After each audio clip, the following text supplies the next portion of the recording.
2026ஆம் ஆண்டு சட்டசபை தேர்தலில் தமிழகத்தில் தேசிய ஜனநாயக கூட்டணி ஆட்சி அமைக்கும், அதில் பாஜக அங்கம் வகிக்கும் என்றும் மத்திய உள்துறை அமைச்சர் அமித்ஷா தெரிவித்தார்.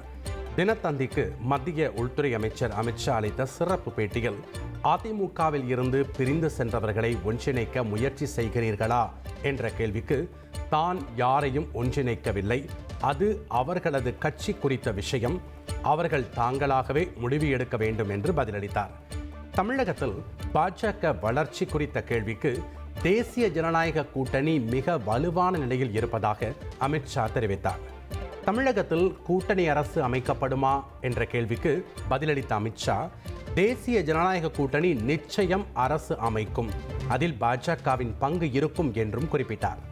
தேசிய ஜனநாயக கூட்டணியின் முதலமைச்சர் வேட்பாளர் குறித்து பதிலளித்த மத்திய உள்துறை அமைச்சர் அமித்ஷா, தேர்தலில் தாங்கள் அதிமுக தலைமையின் கீழ் போட்டியிடுவதாகவும், முதலமைச்சர் அதிமுகவில் இருந்து வருவார் என்றும் தெரிவித்தார். தமிழகத்தில் தேசிய ஜனநாயக கூட்டணி ஆட்சி அமைந்தால் ஆந்திர பிரதேசத்திற்கு வழங்கியது போல் சிறப்பு மேம்பாட்டு நிதி தமிழகத்திற்கு கிடைக்குமா என்ற கேள்விக்கு பதிலளித்த அமித்ஷா, தமிழகத்திற்கு ஏற்கனவே தாங்கள் நிறைய வழங்கியிருப்பதாகவும், மேலும் தேசிய ஜனநாயக கூட்டணி ஆட்சி தமிழகத்தில் அமைந்தால் நிச்சயமாக தங்களது பொறுப்புகள் அதிகரிக்கும் என்றும் தெரிவித்தார். உங்கள் தந்திவன் தொலைக்காட்சியில் கணபதியே வருவாய் தினமும் காலை 7 மணிக்கு காணத் தவறாதீர்கள்.